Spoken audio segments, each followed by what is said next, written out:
Fala, galerinha do primeiro ano, tudo jóia com vocês? Espero que sim. Aqui quem tá falando é a professora Daiane. Eu tô aqui hoje, pessoal, para fazer a explicação dos conteúdos da semana 2 do plano de estudo tutorado do primeiro ano do ensino médio. Nós estamos trabalhando já com o nosso quarto volume, certo, pessoal? Então, eu vou fazer a explicação dos conteúdos de geografia. Nessa semana, a gente vai trabalhar aqui com o eixo temático Mutações no Mundo Natural, que é uma continuidade da semana anterior. Vamos trabalhar com o tema Relação Sociedade e Natureza em Questão, com enfoque na dinâmica da Terra.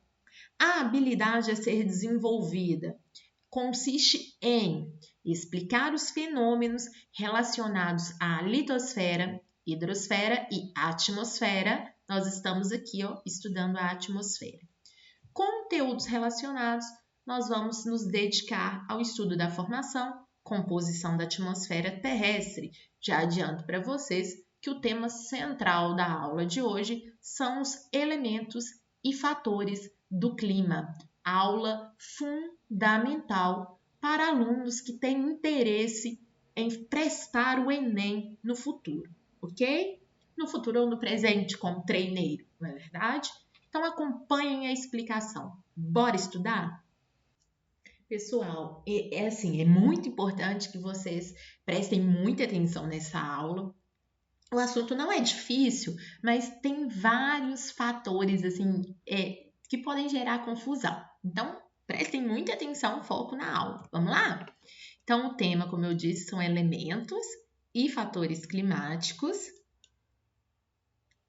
Eu trouxe aqui uma diferenciação entre tempo e clima, a gente vai trabalhar isso na semana 3, mas já adiantei um pouquinho. Quando a gente se refere ao tempo, nós estamos falando de condições atmosféricas passageiras, momentâneas. Por exemplo, o dia amanheceu nublado, mas agora está ensolarado. Então, ele amanheceu numa dada condição atmosférica e depois ele passou para uma outra condição atmosférica. Houve uma alteração momentânea.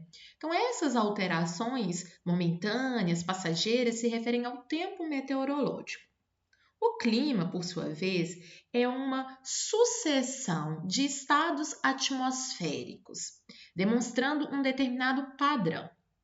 Para criar um padrão atmosférico, é preciso analisar por pelo menos 30 anos essa sucessão de estados atmosféricos.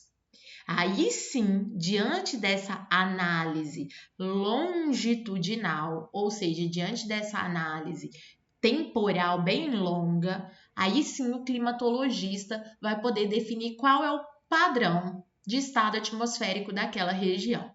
Então, nessa frase, Porto Alegre apresenta invernos úmidos e frios. Isso é um padrão observado em Porto Alegre, ter invernos úmidos e frios. Então, como chegou-se a essa conclusão de que o inverno porto-alegrense é úmido e frio? A partir da análise da sucessão de vários estados atmosféricos ao longo de pelo menos 30 anos. O clima apresenta os seus elementos, ou seja, que os constitui. São eles a temperatura, que é a quantidade de calor numa dada parte da atmosfera, a umidade, que é o vapor de água presente no ar, ela pode ser medida em valores absolutos ou em valores relativos, sendo que a temperatura, eu esqueci de falar, ela é medida em graus Celsius ou graus Fahrenheit. Aqui no Brasil a gente utiliza a escala Celsius. A pressão é a força exercida pelo ar, é medida em milibares. Fatores do clima, atenção. Aqui vocês precisam de muita atenção. Os fatores do clima são condições da natureza que interferem ou que agem nos elementos do clima, alterando-os. São os fatores do clima os responsáveis pela variação de climas entre um lugar e outro, tanto de um mesmo país quanto do globo terrestre. Os fatores aparecem em maior quantidade. São eles a latitude, a altitude e o relevo, eu coloquei os dois juntos, a maritimidade e a continentalidade, as correntes marítimas, a vegetação e as massas de ar. O propósito dessa aula é entender como cada um desses fatores climáticos interfere nesses elementos: temperatura, umidade e pressão. Então, bora lá, vamos começar com a latitude. A latitude, vocês já devem ter estudado em anos anteriores, é a distância medida em graus de qualquer ponto da superfície terrestre até a linha do Equador. A latitude é medida de 0 graus na linha do Equador até 90 graus norte no polo ártico e até 90 graus sul no polo antártico. Em baixas latitudes, ou seja, próximo à linha do Equador, há uma maior incidência de raios solares. Isso significa que em baixas latitudes nós temos temperaturas maiores, porque a incidência de raios solares é perpendicular e mais intensa. Entre o trópico e o círculo polar, nós temos as zonas temperadas, onde a incidência de raios solares ainda vai acontecer, mas com uma intensidade menor do que nas baixas latitudes, ou seja, do que na zona tropical. Por sua vez, os polos, tanto norte, ártico, quanto sul antártico, são áreas muito frias, são áreas de altas latitudes. São áreas muito frias porque a incidência de raios solares é bem dificultada. Os raios solares chegam inclinados e em algumas épocas do ano nem chegam. Então a latitude vai interferir bastante na temperatura. Baixas latitudes, altas temperaturas. Altas latitudes, baixas temperaturas. São grandezas inversamente proporcionais. Bora agora para a altitude. A altitude é a altura do relevo, sendo que a nossa referência é o nível do mar, 0 metros. Quanto maior a altitude, menor a temperatura. Notem que nós temos aqui 3 pontos representados. O ponto A no nível do mar, temperatura média 22 graus. O ponto B a 600 metros de altitude, temperatura média 19 graus. E o ponto C a 1.200 metros de altitude, temperatura média 16 graus. Ou seja, à medida que a altitude aumenta, a temperatura diminui, certo? A altitude também interfere na pressão atmosférica. Aqui no ponto A, nós temos toda uma grande coluna de ar acima dele. Então, se a gente tem um maior volume de ar, nós temos uma maior pressão atmosférica. Aqui em C, nós temos uma menor coluna de ar. Então, nós temos uma menor pressão atmosférica, ok? Menor pressão. Então, vamos lá. Agora, nós temos uma outra interferência. Agora, mais especificamente falando em termos de relevo em si. Esse bloco diagrama representa aqui no centro o Planalto da Borborema, aqui a planície costeira do Nordeste e aqui a depressão sertaneja do Nordeste. Toda essa área aqui que não está representada é o Oceano Atlântico. Essa região é responsável pela chegada de muitos ventos úmidos, os chamados ventos alísios. Sem falar também que sobre o Oceano Atlântico forma-se uma massa de ar chamada de massa equatorial atlântica, que também é uma massa de ar úmido. Toda essa umidade desloca-se para o oeste. Entretanto, essa umidade é bloqueada em partes pelo Planalto da Borborema. Isso faz com que a umidade precipite na forma de chuva nessa porção do relevo. E o que sobra dessa umidade vai ser um vento muito seco, porque a umidade foi perdida na forma de precipitação, na forma de chuva orográfica, que é chuva de relevo. Esse vento que consegue transpor o Planalto da Borborema é um vento seco. Por isso que essa região aqui da Depressão Sertaneja é uma das áreas no Brasil que tem um clima semi-árido, porque parte da umidade é bloqueada pelo Planalto da Borborema. Então, aqui o relevo está interferindo em um elemento climático, umidade. Aqui eu tenho um outro exemplo, agora não é no território brasileiro, esse exemplo aqui é no território asiático. Eu vou passar o cursor e quero que vocês observem. Essa área com envergaduras representa a cordilheira do Himalaia, certo?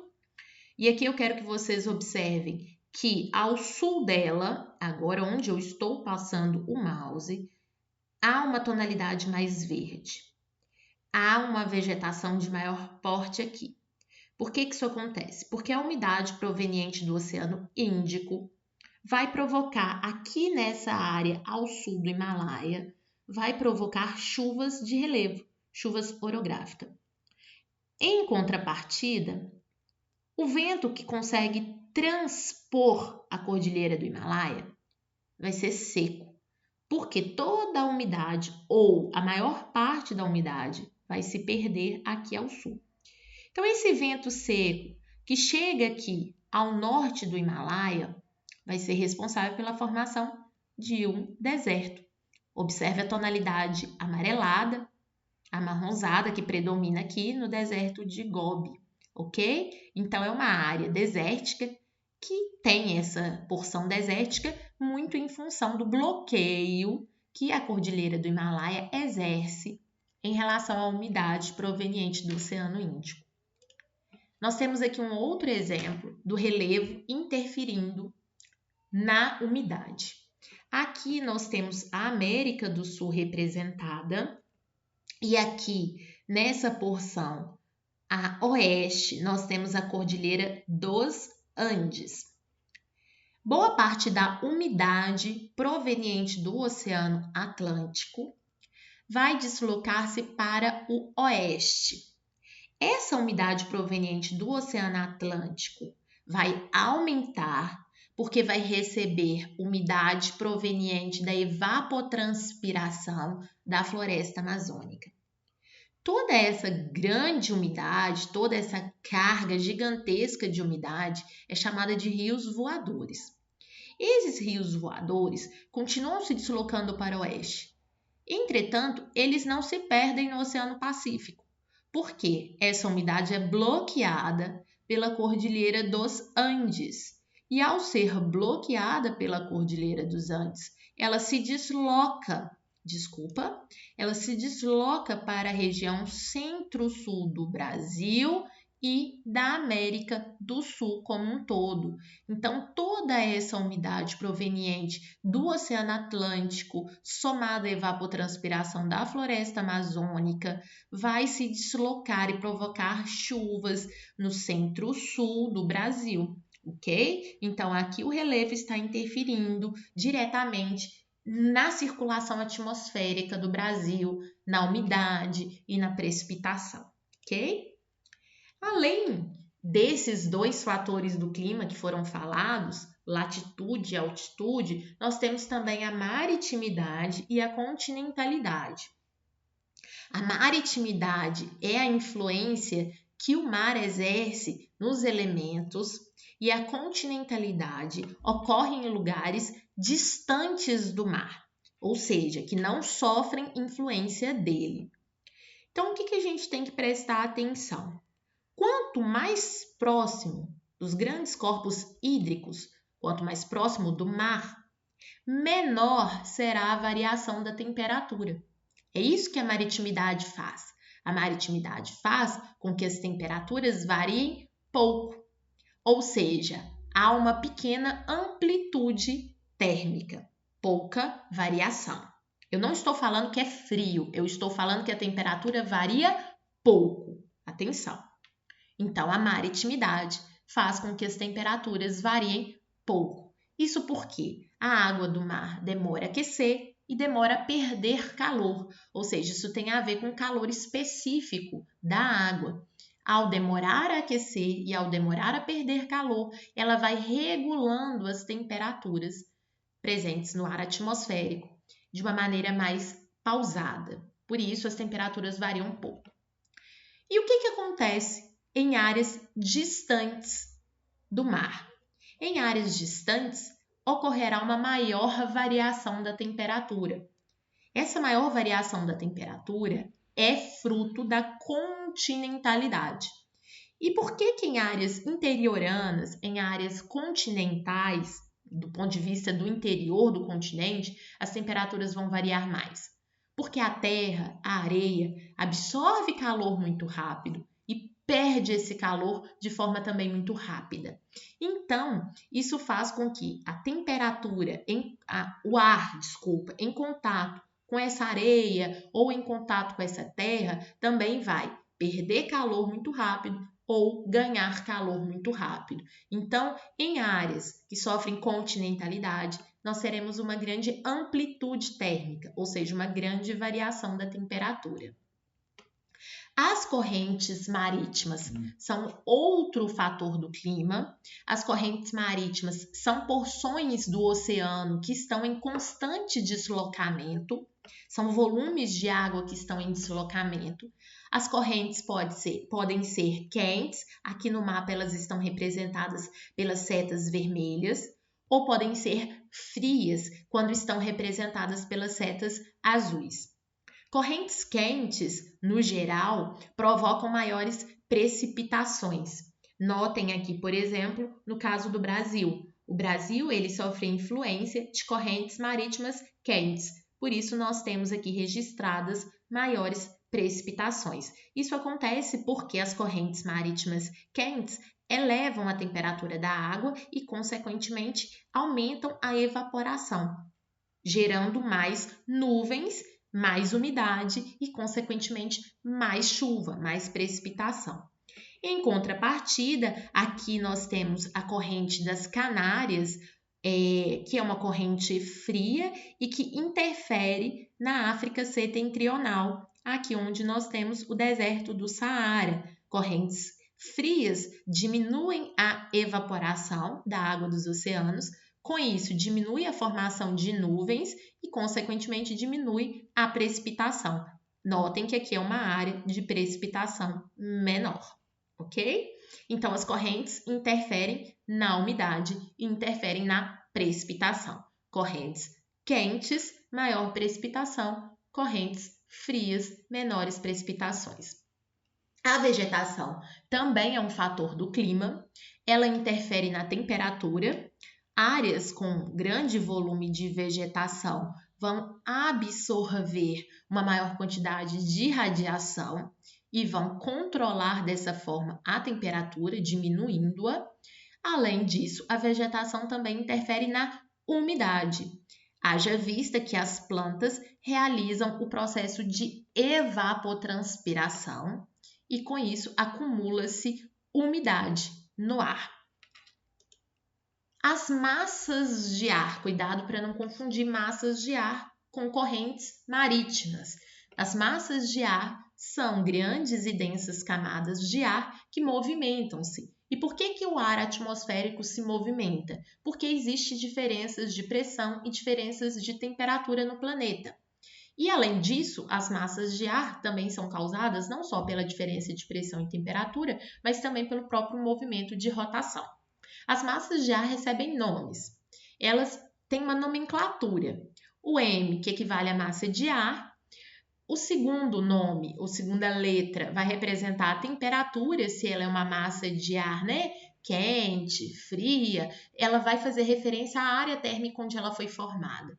E o Y, ou terceira letra, que é só um exemplo, o Y, ela vai representar se a massa de ar é úmida, se ela for formada sobre o oceano, ou se ela é seca, formada sobre o continente. Para vocês entenderem melhor, eu trouxe aqui as massas de ar atuantes no Brasil. O mapa da esquerda mostra as massas de ar atuantes no Brasil durante o inverno e o mapa da direita mostra as massas de ar atuantes no Brasil no verão. Então, vamos começar aqui com o inverno. Nós temos a atuação de 1, 2, 3, 4, 5 massas de ar.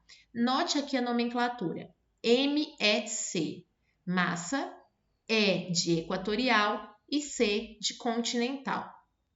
Essa massa, apesar de ser continental, ela não é seca.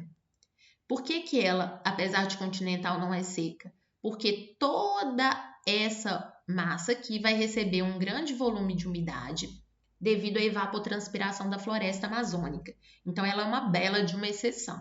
Apesar de ser continental, é úmida. A MEA é a massa equatorial, o Ezinho é do equatorial, e o A atlântica. Ela é quente, porque é formada próximo à linha do Equador, e ela é úmida, porque é formada sobre o oceano. A MTA, massa tropical atlântica, é uma massa de temperaturas amenas, né? Não tão quentes quanto a equatorial, mas quentes também, e úmida, porque é formada sobre o Oceano Atlântico. A MPA é a massa polar atlântica, é uma massa de ar frio e úmida. Notem que durante o inverno ela pode chegar até o Nordeste e o Norte.